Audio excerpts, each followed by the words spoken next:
Welcome back, fellas. It's been a while since we've had a video, so I thought I'd get back in the video making game. So today we're doing a little bit of Daily Race A, Dragon Trail Gardens, in a super sexy, or maybe not so much, Ferrari 250 GT Berlinetta. And if you're Italian, you're more than welcome to tell me I pronounced that incorrectly. As we jump on board, as we jump into the race. Now, there's been a few changes since last time I've had a race. I have invested in a sim racing setup, so I've got myself the Trak Racer RS8, a G29, and a nice new TV to watch it all on. So when the lobby kicked off, we were qualified in 4th, but someone's dropped out or decided not to play, and we're going to start the race in 3rd. So I had a little bit of a feeling when that happened that I might have to press the record button. So here we go. So I live streamed this race last night, did about an hour of racing on it. I think I might have had a couple of thirds and seconds and that kind of garbage. So as we make our way down into turn 1, we've managed not to lose a position, but nowhere near gaining one at the same time. The blokes in front look like they're fairly fast through there. And this part of the track is ever so tricky. And so who we've got in front of us, we've got OzOK and a Turvis 19. So the hunt is on. So this long straight, always tricky for the brake marker. See the brake lights of the guys in front of me, they're getting super late there. So late he has drilled OK Oz, and he is going to be super happy with that.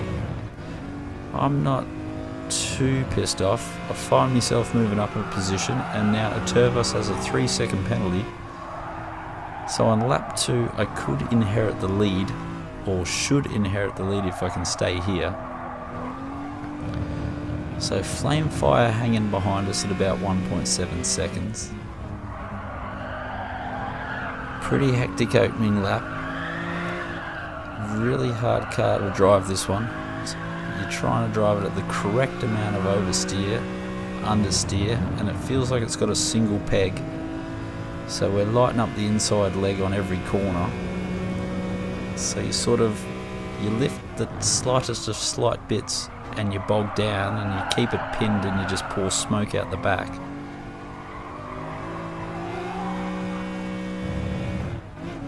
So as we come around to finish lap 1, Flamefire's closed in a little bit. Looks like he's chopped that down to 1.2. Turvis, or whatever he wants to call himself, out in front. He's got a 1.1 lead. As we try and keep working on what the best way to get through that turn is. I like to brake nice and early here, get this turn turned, so you can sacrifice your speed on this second one and straighten out the third one so you're wide open throttle for as long as possible. And as a Turvis comes to take his penalty, we fly past him, do a little bit of dodging to make sure we don't run into any of them ghosts. And now it's, can we start setting the pace and pick ourselves up the first win? No, already the pressure is way too high. Run off track almost immediately. So this gives Flamefire the run, who decides he'll bump me wide there. Gives me a little bit of room to come back through the inside though, so maybe not the worst bloke in the world. Look at him use all the curb there. That's going to give him a better run down into whatever we want to call this part of the track. Feels like I cut that corner about as much as you can cut it. Inside the car it really feels like I'm using all the track. As we have a look down on the bottom right hand corner, sometimes there's just a few centimetres left on the apex that I could use. So Flamefire going for the run around the outside. I'm not going to let him through.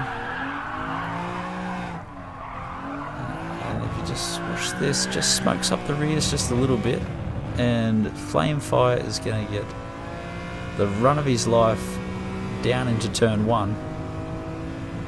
He's pretty much got the move done already. So the plan here will be to sit on his rear bar, give him as much hassle as possible, and hopefully I can pressure him into the mistakes that I was making. Feels always just a touch easier to run second. You don't feel like you have to push as hard. But as we watch Flamefire's line through there, pretty tidy. Wouldn't mind knowing whether he's a controller player or a wheel player. Sort of looks like his car jerks around a bit, but then this car seems to jerk around a bit on the straight as well. Pretty sure that's the dead spot in the G29. So we try a new line into the hairpin. Doesn't seem to gain me any ground. As we have a quick look behind, it's Otervis 1.7 behind. Flamefire looks like he's got this under control. Maybe I've spoke too soon as he starts to run wide, drops a wheel in the dirt, and I am going to inherit through good fortune first place once again. So I think he's lost himself a full second there, so maybe he's lost himself 2.5 seconds. He was about 1.5 seconds in front, and he's found himself about 1 second behind now. Into the clutches of Otevis, or I can never remember which way I pronounce that. Hard under brakes here, a little bit of sideways action, turn it back in, try and get that apex. I really have no idea what I'm doing through there, but it seems to work sometimes, not so much the others.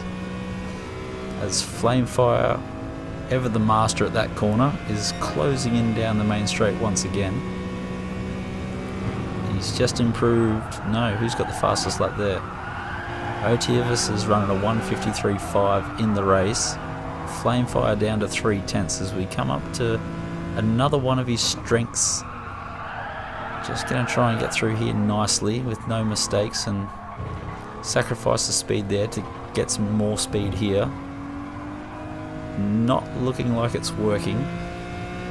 Flamefire growing ever larger in the rear mirror. It's another PB, 300ths or something like that of a PB. Defend the inside line. I didn't want to give him access to that corner. We're going to let him have the outside here. Push him over onto the rumple strips. Out into the dirt there. He's racing nice and fair. I was half expecting a decent punt in this part of the circuit. And once again, a lovely run out of there. What the hell was Otervis doing in the background? I really expected a punt here. How I did not get hit, no one knows. Flamefire racing about as fair as you can. Gives me all the room I need. I'm trying to give him a little bit of room too. I want this win pretty bad. I'm just going to hold the inside here, take the apex, hopefully run him wide, and hopefully I'll get the apex of the second one as well, the second apex. As some carnage goes on behind me there, catch some chaos in the mirror, and as we drive out of here, it looks like I'm going to be first across the line, barring a misshift. And what have we got going on behind us? So right there it says Otervis and Fireflame, second and third, and then all of a sudden old mate's gone. So we have a quick look on the replay. Otervis has punted Fireflame about as hard as you can hit someone. Pretty much used him as the brake marker, or the brake pedal, and possibly some of the brake pads. And as those blokes rush to the line, Fireflame trying to give some back. It's getting crazy out there. And now it reckons Fireflame's in second, so don't ask me what the hell's going on. But there it is. Victory in race A. Step 1 accomplished. So from here we're going to move on and see if we can get a win in race B. And then from there I'll go for a race C win, I guess. But thanks for tuning in, fellas. And hit the live streams if you see them. Smash the like button if you made it this far. Chuck a subscribe if you haven't already. And I'll catch you fellas later.